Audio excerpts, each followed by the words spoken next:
For the past couple of months, data extortion group Lapsus has claimed responsibility for hacking companies like Samsung, NVIDIA, and Mercado Libre thus far, and now Ubisoft can be added to this list. They have stolen hundreds of gigabytes of data, and they're only becoming more bold from here. This is the Digital Prepper, and today I'll be talking a bit on what happened with these cyber attacks, how this may affect us, and what you can do now to prepare. Before we get started, I just want to remind you guys that if you do like the video and want to discuss anything regarding digital preparedness or just preparedness in general, please leave a like, comment, and subscribe to see more like this. With that being said, let's get started. So, what happened? Over a short time period, companies including Samsung, NVIDIA, and Mercado Libre, and now Ubisoft, have confirmed that they have experienced cybersecurity incidents, seemingly done by hacker group Lapsus. Data extortion groups like Lapsus breach victims, but as opposed to encrypting confidential files like a ransomware operator would, these actors steal and hold on to those victims' proprietary data and then publish it should their extortion demands not be met. These companies have lost proprietary information like source codes in Samsung's case and employee information in NVIDIA's case, and as of now, not much is known about this hacker group. Researchers think that Lapsus is believed to be operating out of Brazil or another South American country, and it is possible that they may be targeting high-profile technology or semiconductor companies due to the importance of the intellectual property to those companies, and hoping that the threat of leaking source code of that intellectual property will compel these companies to pay their ransoms. With all that being said, how is it affecting us now? Well, it is not the first time that a company in the global semiconductor supply chain has been involved in a ransomware attack.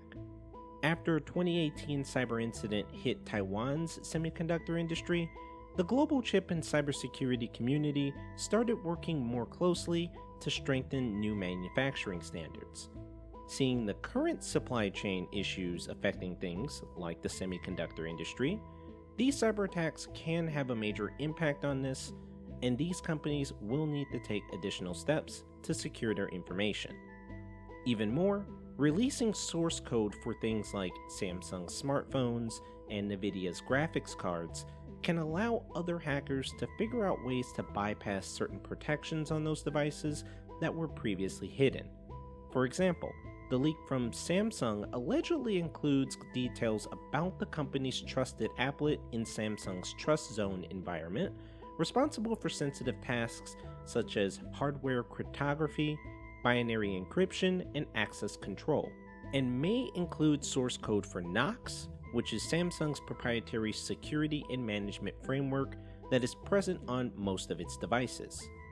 Another thing to think about is that so far, all of the companies that I have mentioned state that they do not anticipate any disruption to their business or their ability to serve their customers as a result of these incidents. However, they may not know the extent of what data was stolen, and at this point, they may be stating this to prevent things like public panic or outrage. Ubisoft, for example, has stated that there was no evidence indicating any personal information of players was exposed during this incident. Mercado Libre, which is an Argentinian e-commerce giant, has stated that the data of around 300,000 users were accessed, but has again stated, quote, "We have not found any evidence that our infrastructure systems have been compromised or that any users' passwords, account balances, investments, financial information, or credit card information were obtained. We are taking strict measures to prevent further incidents." Now, while this may sound good, just note that they have only stated that they have not found any evidence thus far. We'll see what they say a few months from now. So, what can we do now to prepare? Well, as I've said before on this channel, the most important thing to remember is not to panic, and to be proactive in regards to your personal cybersecurity. These hackers may not have gotten customer data from these companies, But we should always assume that if a company has had their data breached, then this may include your data. This is a great time to make sure that you're using strong passwords and two-factor authentication on all of your accounts. And never use the same password, as hackers are relying on us to be dense enough to do this, as it makes it that much easier to gain access to any of your other accounts.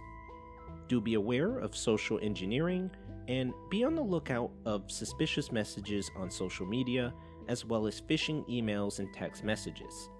Again, don't click on anything suspicious or respond to anyone that you do not know. Keep your devices updated to the latest updates that are available, as this should allow your devices to have the latest security updates to prevent any exploits. If you liked the video, go ahead and give it a like and subscribe to get more videos like this that will help you with your digital preparedness. If you have any ideas for more videos or just want to share your experiences with prepping, please leave a comment down below. Stay safe, stay prepared, more digital prepping to come.